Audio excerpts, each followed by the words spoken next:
ちは、本日のインタビュアーの鈴木です。本日はですね、国際日本文化研究センター機関研究員の飯倉義之先生にお越しいただいています。よろしくお願いします。よろしくお願いします。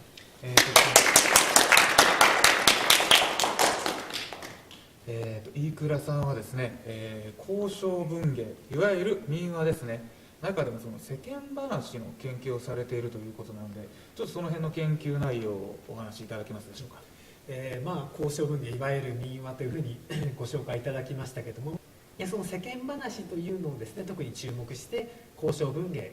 我々はどのように口伝えの話をしているのかっていうのを研究しているわけです。で、ですね、ちょっと、その世間話というのが今ここの私たちの持ち伝えている話ということで、昔はですね、それで、村落の中で集落の中で独立してそれだけ考えてもよかったんですけども、今ここの我々といったらですね、もう携帯はあるわ、テレビは見るわ、インターネットはやるわ、そういうのの、メディア環境に囲まれているわけですけども、そういうメディアを、無視して交渉文芸を考えることもできなくなっている、そういう状況っていうのは実は昨今起きてきたわけじゃなくて、軽く100年ぐらい前からそういう状況なんじゃないか。100年前といいますと、新聞とかラジオとか、郵便とか鉄道とか、そういうメディアっていうのができ始めた頃で、そういうメディアの影響っていうのは交渉文芸に、ずっと昔から、関連してたんだ。そういうのを無視して、研究するっていうのはちょっとまずいんじゃないのかなっていうことで、世間話とそのメディアとの関わりみたいなことに特に注目してやってます。で、特に面白いなと思った事例で、ケサランパサランっていうちょっと面白い名前のものがあるんですが、知る人は知ってる、知らない人は知らないっていうものなんですけども、一般的にほわほわとした白い毛玉で、その白い毛玉を持ってると、家が幸せになるとか、でその白い毛玉がおしろいを食べて増えるとか、でそうした、毛玉を、森とかそういうところで拾うことができるなんていうような代物なんですけども、このケサランパサランっていうのが、どうやって広まったかといいますと、1970年代にNHK のテレビがですね、宮城県の個人像のものとお寺のお宝になっているケサランパサランっていうのを、地域の話題っていうことで放送しましたところ、そういうのならうちの子にもある、そういうのならうちの子に持ってる、昔の、報告にあるこのものもケサランパサランなんじゃないかっていうように、全国でケサランパサラン的なものがたくさん発見されて、そしてそのケサランパサランというものが一つのジャンルを形成するかのようになっていった。それまではですね、天サラバサラとか言われたり、狐の胞子の玉だとか言われたり、それから、牛の体内から出てくる、胆石ですけど、そのヘイサラバサラとかペドザールとか言われてたおのおの別々のものと考えられたものが、メディアでケサランパサランという幸せのものがありますよっていうふうに紹介された時に、おのおのが自分の、生活のうちで、これはそれと同じものだっていうのを確認して発見して、ケサランパサランの仲間を増やしていった。そしてケサランパサランというものが新しく発見されると、それを見た人がまた、じゃあこれもケサランパサランだ、あれもケサランパサランだというように、どんどんケサランパサランの仲間を増やしていった。そしてそこにお話がまたできていくというような、一つのですね、知識が先行して、そしてそれに見合う実態を探し出していく、そういうような、お話の作られ方、世間話の発生の仕方がある。これは、メディアによってもたらされるような変化の一つでもありましたし、またそのメディアが今のようなマスメディアですね、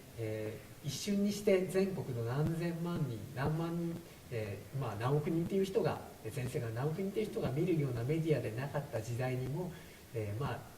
漢本ですとか、噂話とかそういうことを経て、ある知識で、他の知識が統一されていく、そしてまたそれで新しく発見されていくなんていうことがあったんだっていうようなことをですね、読み込んでいかないと、世間話、ひいてはですね、交渉文芸全体というものの、全貌が、捉えるのは不十分なんではないかっていうようなですね、ことに注目しています。なるほど。で、このケセランパサランっていうのからも発展して今はどういった研究をされてるんですか。そうですね、今研究しているというか、これからちょっとやっていきたいなと思うんですけども、こういうセンセーショナルなものがさまざま今ですね、コンビニとかにいっぱい売ってるんですけれども、こういうものの中で今ですね都市伝説とか陰謀論とか、心霊写真とかですね、そういったものが広がりを見せている。で、ケサランパサランとか、土の子とかそういう話題がですね盛り上がって1970年代っていうのはみんなが同じメディアを見て、そして、みんながですねそれから同一の知識を経て、それを自分たちの生活の中に、再発見していく、そういうような、回路だったわけですけども、今はみんなが見てるメディアというのはまずないだろう、今ご覧になっているかのように、これ職場とか、ご家族全員が見てるというのはまずありえないはずで、自分の興味のあるものを見ていく、そういう細分化されたメディアの中で、細分化された交渉文芸、細分化された話がまとまり、その細分化された知識でさまざまな人がその知識をもとに自分たちの生活なり何なりを物語化したり、理解したりしている。でその知識と知識というのが今、関わりを持たない形でさまざま細分化された状態になって通用している、こういう状態っていうのが一体どういう方で展開していくのか、そういうのがですねこういうところから見えていくんじゃないかなと思ってるんですね。じゃあこういうものをとりあえず集めていって、今後どういうふうに研究していこうかっていうところを模索中っていうことですね。だから妖怪なんかも、ずっとですね、怖いものが恐ろしいものだったんですけども、今やジャパニーズ萌えになっていまして、もうこれも細分化された知識のうちの一つだと思うんですが、例えば妖怪はカッパだったら、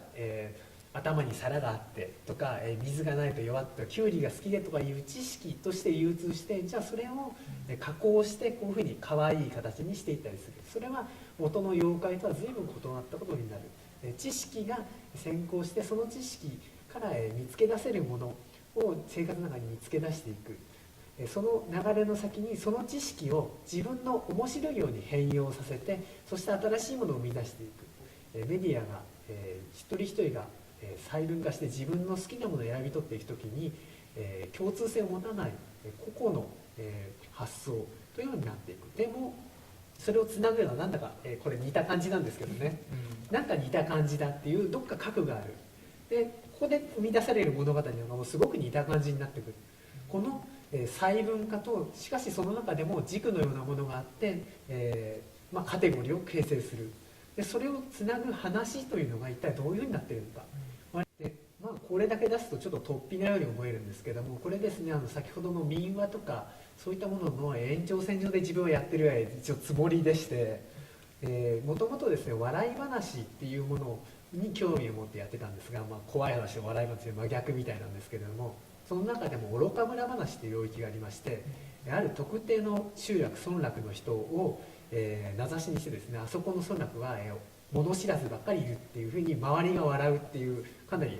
大胆な話なんですけれども、そうするとその話、笑い話の核自体はどこにでもあるような笑い話、物知らずの失敗、そこにあの集落のあの山奥のやつらがねっていう説明がついて、さらにそこに言われた方も言われっぱなしじゃないですから、そうするとそれはそう言ってるけど実はもっと奥の集落、別の集落のやつだっていうような説明とか、その話っていうのは実は我々は平家の落人の末裔で、源氏の平家狩りを免れるためにわざと流したんだっていうような説明とかがついてきて、そういった説明がどんどん連鎖していく。で説明で話の内容は変わらないにもかかわらず、周りの説明で立ち位置がどんどん変わっていく。そういったことに興味深いなと思った時に、それはメディアなんじゃないかと考えた。そうすると怖い話ほとんど変わらないですよね。霊が出たとかお化けが出た、それをどんどん説明で変えていく。ここに昔こういうことがあってとか、